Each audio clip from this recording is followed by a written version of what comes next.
अमीर और गरीब की बेटी के 12th पास होने पर गिफ्ट। माँ पापा देखो मेरे 90% मार्क्स आए हैं और मैं क्लास में फर्स्ट आई हूँ। अरे हमारी बेटी इतने अच्छे नंबरों से पास हुई है और हमारा गोलू भी पास हो गया, इसलिए आज हम घर में हमारी बेटी की पसंद का खाना बनाएंगे।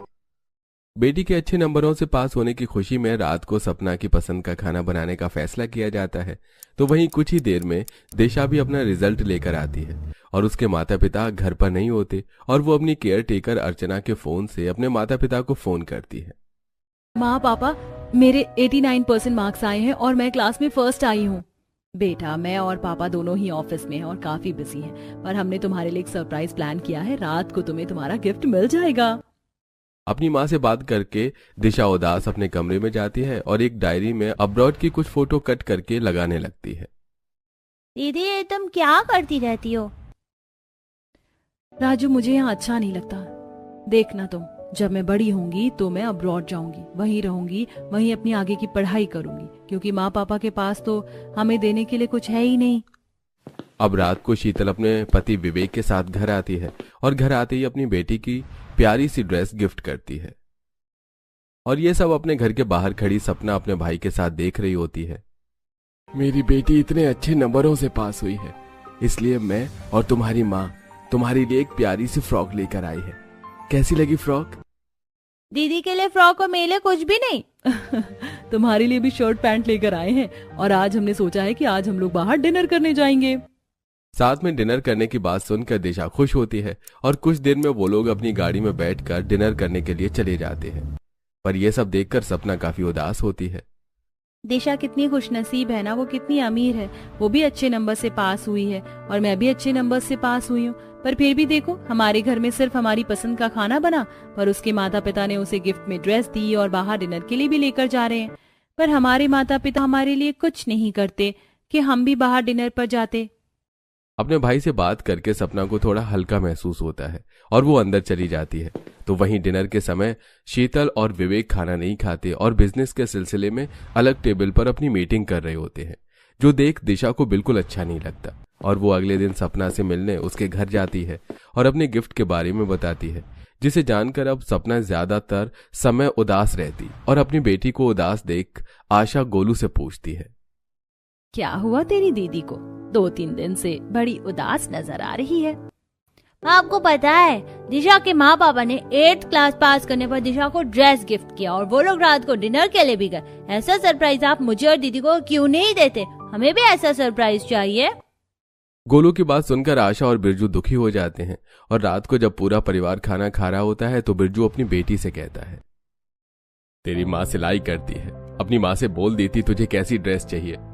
खैर हमने इस बार सोच लिया है कि जब तू 10वीं पास करेगी तो हम लोग बाहर खाने चलेंगे, पर इसके लिए तुझे और भी अच्छे नंबर लाने होंगे। अपने माता पिता की बात सुनकर सपना काफी खुश होती है। समय गुजरता है और देखते ही देखते सपना और दिशा 10वीं कक्षा में आ जाती हैं और गुजरते समय के साथ दिशा और सपना की दोस्ती भी गहरी हो जाती है। ऐसी एक शाम जब दिशा सपना के घर से अपने घर आती है तो, अर्चना तुम सारा दिन क्या करती हो? मैंने अपने बच्चों की जिम्मेदारी तुम्हारे हाथों में दे रखी है। देखो मेरी बेटी उन गरीबों के घर से आ रही है। मैं बेबी जी को मना करती हूँ वहाँ जाने से, पर वो मेरी सुनती ही नहीं है।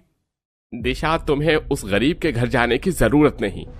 वो गरीब हमारी बराबरी नहीं कर सकते। वो अमीरों से दोस्ती ही करते ही इसलिए है ताकि अपना काम निकलवा सके। अब से तुम उस गरीब के साथ मत रहना। वैसे भी अब तुम 10वीं क्लास में आ चुकी हो, तुम बस अपनी पढ़ाई पर ध्यान दो। मैंने और पापा ने तुम्हारे लिए नया ट्विटर ढूंढ लिया है और अब वो तुम्हें घर पर आकर पढ़ाएंगे। मुझे नए ट्यूटर की जरूरत नहीं है, मैं जहाँ ट्यूशन जा रही हूँ वहीं जाऊंगी। दोनों ही बच्चे शीतल और विवेक की बात नहीं सुनते और कमरे में जाकर सो जाते हैं। समय गुजरता है और अब दिशा ट्यूशन न जाकर पढ़ाई करने के लिए भी सपना के घर जाती है। आ गई बेटा, तुम चारों मन लगाकर पढ़ाई करो, मैं अभी तुम चारों के लिए नींबू पानी बनाती हूँ। माँ वैसे इस बार जो तुम ड्रेस बना रही हो ये तो बड़ी महंगी लग रही है। इतनी महंगी ड्रेस तुम किसके लिए बना रही हो? दीदी ये सरप्राइज है किसी का। गुजरते समय के साथ कैसे दिशा गरीब परिवार में घुल मिल जाती है उसे खुद को भी पता नहीं चलता। अब इसी तरह जब भी मौका मिलता तो दिशा पढ़ाई करने के लिए सपना के घर आ जाती और एक दिन अर्चना को इस बारे में पता चल जाता है और वो शीतल को फोन करती है। मालकिन आज तो आप घर आ ही जाओ, क्योंकि बच्चे मेरी एक नहीं सुनते। मेरे लाख मना करने पर भी वो दोनों उसी गरीबों के घर चले गए पढ़ाई करने। अब वो दोनों ट्यूशन भी नहीं जाते और खाना भी उसी गरीबों के घर का ही खाते। मैंने खुद देखा अपनी आंखों से, उन गरीबों के पास किताब भी नहीं है। बेबी जी अपनी किताब देती उन्हें पढ़ने के लिए। अर्चना की बात सुनकर शीतल और विवेक अपना काम छोड़कर घर आते हैं और सीधा सपना के घर जाकर अपने बच्चों को हाथ पकड़ गरीब फैमिली को भला बुरा सुनाते हैं। अपने बच्चों को पढ़ाने लिखाने की हैसियत नहीं है, इसीलिए बहुत अच्छी सीख दी है तुमने अपने बच्चों को कि अमीर बच्चों से दोस्ती करो और फायदा उठाओ। सारे दिन खुद सिलाई करती हो और मेरे बच्चों को अपने घर में बैठा कर रखती हो ताकि बड़े होकर मेरी बेटी भी तुम्हारी तरह दर्जी बने। अरे हमारे बच्चे अच्छे दोस्त हैं। हम लोग सारे दिन घर के बाहर रहते हैं, इसलिए दिशा बेटी राजू के साथ यहाँ आ जाती है। बस रहने दीजिए, आप लोग बहुत अच्छे से जानते हैं आप लोगों के दिमाग में क्या चल रहा है। माँ पापा बस करो, इसमें अंकल आंटी की कोई गलती नहीं है। मैं अकेले पूरे दिन घर में बोर हो जाती हूँ, बस इसीलिए यहाँ जाती हूँ और मुझे केयर टेकर की भी जरूरत नहीं है। आप उस चुगलखोर को काम से निकाल दो। दिशा अपने माता पिता को उल्टे जवाब देकर राजू का हाथ पकड़कर घर जाती है। अपनी बेटी की नाराजगी देखकर दोनों काफी परेशान होते हैं और घर आकर अपने बच्चों को मानते हैं। अच्छा ठीक है, हमें माफ कर दो। अगर तुम्हें उसके साथ पढ़ाई करनी है तो कर लेना, पर याद रखना तुम्हें बहुत अच्छे नंबरों से पास होना है। आखिर हम इतनी मेहनत अपने बच्चों के लिए ही तो कर रहे हैं। नाराजगी खत्म करो, क्योंकि पापा ने सोच लिया है इस बार अगर तुमने 10वीं क्लास में अच्छे नंबरों से पास कर ली तो मैं तुम्हें कुछ बड़ा सरप्राइज दूंगा, जैसे फोन या कुछ और। सच में? अगर मैं अच्छे नंबरों से पास होती तो आप मुझे फोन दोगे? फिर आप देखना, हर बार से इस बार मेरे नंबर और भी अच्छे आएंगे। अगर दीदी को फोन मिलेगा तो मुझे भी वीडियो गेम चाहिए। इस तरह विवेक दिशा और राजू की नाराजगी खत्म कर देता है। समय गुजरता है और देखते ही देखते दोनों बेटियां 10वीं पास कर लेती हैं। पर इस बार भी सबसे पहले अपनी खुशी बांटने के लिए दिशा के माता पिता उसके पास नहीं होते और ना ही उनका फोन लगता है। राजू, आज मेरा रिजल्ट निकल चुका है। मेरे 93% मार्क्स आए हैं, अब तक के सबसे हाईएस्ट। पर आज भी माँ पापा की मीटिंग है, इसीलिए उन्होंने अपना फोन बंद कर रखा है। मैंने उन्हें अपना रिजल्ट व्हाट्सएप कर दिया, पता नहीं वो कब तक देखकर कॉल बैक करेंगे। दुखी दिशा फोन लेकर अपने माता पिता के फोन आने का इंतजार करती हैं। तो वहीं जब बिरजू को ये पता चलता है कि सपना 95% मार्क्स पाकर पास हुई है तो आशा अपनी बेटी को एक प्यारी सी ड्रेस गिफ्ट करती है। माँ, ये तो वही महंगी ड्रेस है जो तुम इतने दिनों से बना रही थी। हाँ, ये वही ड्रेस है और यही तुम्हारा सरप्राइज है। हमने तुमसे वादा किया था ना, अगर तुम 10वीं अच्छे नंबरों से पास करोगी तो माँ तुम्हें ड्रेस देगी। और देखो, आज मेरे पास बहुत पैसे हैं, तो आज हम घर में कुछ अच्छा नहीं बनाएंगे बल्कि बाहर डिनर करने के लिए चलेंगे। इतना बोलकर बिरजू अपनी बीवी बच्चों के साथ पैसे लेकर बाहर डिनर करने के लिए एक रेस्टोरेंट पर जाता है और ये सब दिशा अपने कमरे की खिड़की से देखकर और दुखी होती है। तो वहीं जब बिरजू और आशा मेन्यू कार्ड देखते हैं तो वो डिश से पहले डिश की रेट देखते हैं। सुनिए जी, हम कुछ ज्यादा ही महंगे होटल में आ गए। देखो ना, यहाँ तो कुछ भी 200 रुपए से कम नहीं है। हमारी बेटी हमारे सपने पूरे कर रही है तो हमारा भी फर्ज बनता है उसके लिए कुछ करने का। एक काम करते हैं, हम यहाँ बच्चों को खिला देते हैं, खुद घर जाकर खा लेंगे। इतना बोल बिरजू फिर से पैसे गिनता है और ये सब सपना देख लेती है, जिसके बाद वो गोलू के साथ मिलकर half plate noodles, half plate Manchurian और कोल्ड कॉफी मंगवाती है। और इतना कम खाना देखकर बिरजू आशा से कहता है, आशा, हमारे पास 2000 रुपए थे और बच्चों ने बस 1500 का ऑर्डर किया है। भगवान की दया से 500 रुपए बच गए हैं। घर जाते हुए आइसक्रीम खा लेंगे। अपने बच्चों को महंगे होटल में खाना खिलाकर बिरजू और आशा घर आते हैं और बचे हुए पैसे गुल्लक में डाल देते हैं। ये देख गोलू अपनी बहन से कहता है, दीदी, हम पहली बार होटल गए थे खाने के लिए और उसमें भी तुमने थोड़ा सा ही खाना ऑर्डर किया, जबकि पापा के पास पैसे भी थे। तुझे अच्छे खाने की पड़ी है? अगर ज्यादा खाना मंगवा लेती और पैसे कम पड़ जाते तो पापा की इंसल्ट नहीं हो जाती? पता नहीं हम इतने गरीब क्यों हैं। काश कि हमारी किस्मत भी दिशा जैसी होती। समय के साथ न सिर्फ सपना समझदार होती है बल्कि अब गोलू भी समझदार हो रहा था। तो वहीं रात को कुछ तो गिफ्ट और टिकट लेकर शीतल और विवेक अपने घर आते हैं और सो रही दिशा को उठाकर उसे गले लगाते हैं। माफ करना बेटा, आज ऑफिस में बहुत काम था, पर जैसे ही मैंने और तुम्हारे पापा ने तुम्हारा रिजल्ट देखा, हम बता नहीं सकते हम कितने खुश हुए। इसी तरह और मेहनत करना और 12th क्लास में पूरे नंबर से पास होना। और ये हमारी तरफ से तुम्हारे लिए तोहफा। मैंने तुमसे वादा किया था ना, अगर तुम अच्छे नंबर से 10वीं पास करोगी तो मैं तुम्हें आईफोन गिफ्ट करूंगा और साथ में मेरे पास फैमिली ट्रिप भी है। अब हम सब अगले ही हफ्ते बाहर घूमने के लिए जाएंगे। क्या हम सब बाहर घूमने के लिए जाएंगे? ये सरप्राइज तो अब तक का बेस्ट सरप्राइज है ना दीदी? हाँ, बहुत अच्छा सरप्राइज है, पर मुझे कुछ और चाहिए था। इतना बड़ा सरप्राइज पाकर भी दिशा खुश नहीं होती। इसी तरह कुछ दिन बीत जाते हैं और दिशा अपनी पूरी फैमिली के साथ बाहर ट्रिप पर जाने के लिए तैयार होने लगती है। पर उससे पहले वो सपना के पास जाती है और उससे कहती है, ये मेरा पर्सनल फोन है, मैं अपनी फैमिली के साथ 1 हफ्ते के लिए बाहर ट्रिप पर जा रही हूँ, तू मुझे इस नंबर पर फोन कर लेना। दिशा को बाहर ट्रिप पर जाता देख एक बार फिर सपना दुखी हो जाती है। दिशा की किस्मत कितनी अच्छी है, हर बार उसको महंगे तोहफे मिलते हैं और इस बार तो वो बाहर ट्रिप पर भी जा रही है। काश कि मैं भी कभी बाहर जा पाती और मुझे भी ऐसे महंगे तोहफे मिल पाते। सपना जब खुद से बातें कर रही होती है तो बिरजू और आशा सारी बातें सुन लेते हैं और उन्हें अपने बच्चों के लिए काफी बुरा लगता है कि वो उनके लिए कुछ कर नहीं पा रहे और इसीलिए अब आशा और भी ज्यादा सिलाई करना शुरू कर देती है। तो वहीं जब दिशा अपनी फैमिली के साथ ट्रिप पर जाती है तो वहां भी उसके माता पिता दोनों भाई बहन को अकेले एंजॉय करने के लिए छोड़ देते हैं और खुद बिजनेस मीटिंग अटेंड करने लगते हैं। भैया आप दोनों अपने काम के लिए बहुत पंक्चुअल हैं, बस इसीलिए मुझे आपके साथ काम करना बहुत पसंद है। दीदी क्या हुआ, तुम मेरे साथ खेल क्यों नहीं रही? देखो सारे बच्चे कितनी मस्ती कर रहे हैं। मुझे मत दिखा, माँ को दिखा, सभी फैमिली अपने बच्चों के साथ है, बस हमारे माँ पापा हमें यहाँ अकेला छोड़कर बिजनेस मीटिंग में लगे हुए हैं। ट्रिप पर जाकर भी दिशा को अच्छा नहीं लगता। समय गुजरता है और देखते ही देखते दोनों बच्चे 12th स्टैंडर्ड में आ जाते हैं और इस बार सपना को फोन और ट्रिप की टिकट देने के लिए बिरजू और आशा दिन रात मेहनत करते हैं। आशा, रात के 10 बज चुके हैं, बच्चे सो रहे हैं, अब तुम भी सिलाई रख दो और सो जाओ।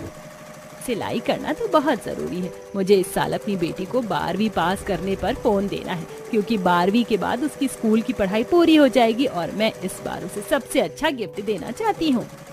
फिक्र मत करो, हम अपनी बेटी को इस बार फोन भी देंगे और उसे कुछ पैसे भी देंगे ताकि वो अपने दोस्तों के साथ बाहर ट्रिप करने जा सके। पर इसके लिए तुम्हारा आराम करना भी जरूरी है, अगर तुम बीमार पड़ गई तो हम कुछ नहीं कर पाएंगे।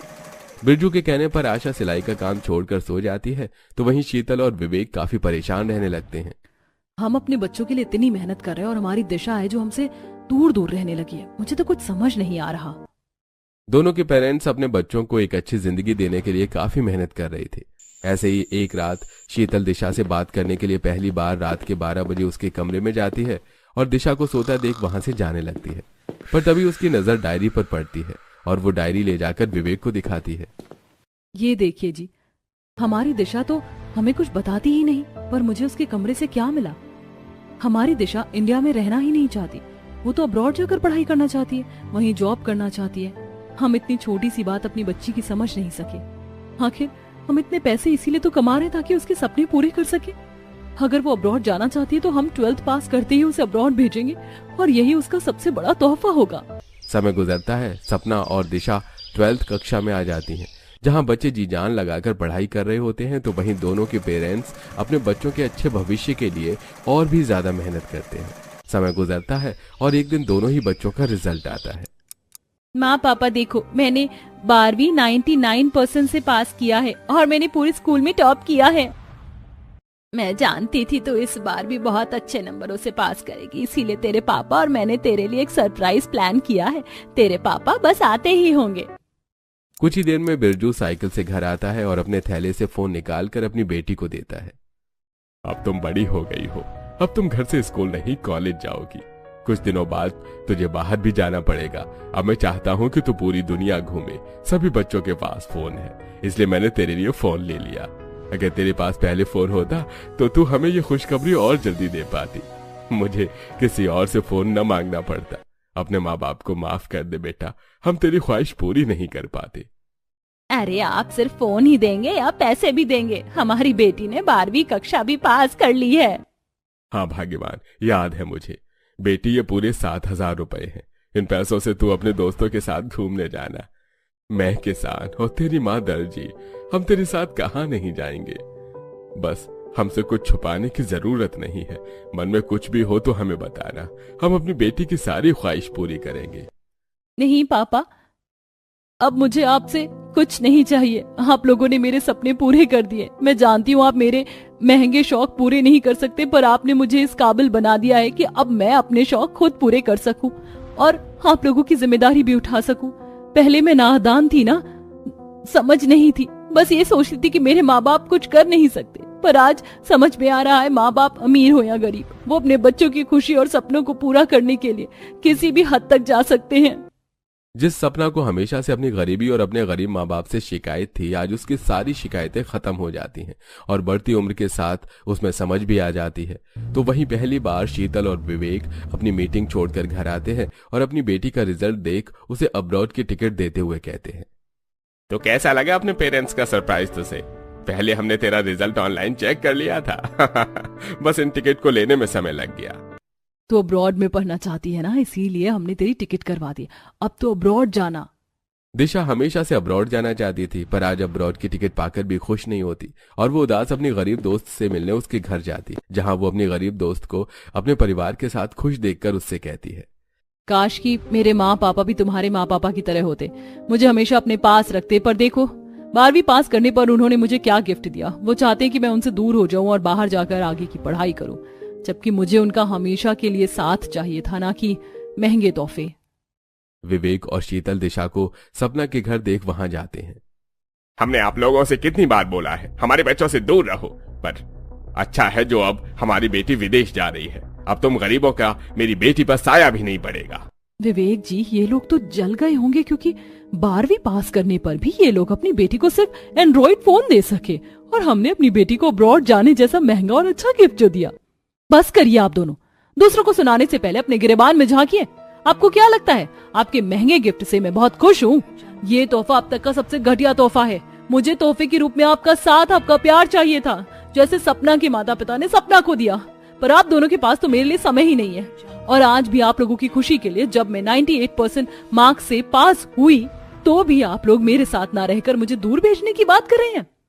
पर हमने तेरी डायरी देखी थी बेटा, वो डायरी मैंने तब लिखी थी जब मैं अकेली थी और उस समय मैं आप लोगों से दूर होना चाहती थी। पर सपना की फैमिली के साथ रहकर मुझे एक नई उम्मीद मिली कि कभी ना कभी मुझे भी आप लोगों का प्यार और साथ मिलेगा, पर शायद मैं गलत थी। दिशा पहली बार अपने मन की बात अपने माता पिता को बताकर अपने कमरे में जाती है और सामान पैक करने लगती है। कुछ देर में शीतल अपना रेजिग्नेशन लेटर अपनी बेटी को देते हुए बोलती है, दिशा, मैं हमेशा अपने बच्चों के साथ रहना चाहती थी, पर मैंने इतनी मेहनत इसीलिए की ताकि अपने बच्चों को अच्छी जिंदगी दे सकूं। पर अगर मेरे इतने पैसे कमाने से मेरे बच्चों को दिक्कत है तो मुझे नहीं चाहिए इतने पैसे। मुझे अब अपने बच्चों का साथ चाहिए। कोई जरूरत नहीं है तुम्हें बाहर जाने की। अब हम भी सपना की फैमिली की तरह साथ रहेंगे। क्या सच में माँ आप नहीं जानती है तोहफा सबसे अच्छा है जो मुझे 12वीं पास करने पर मिला?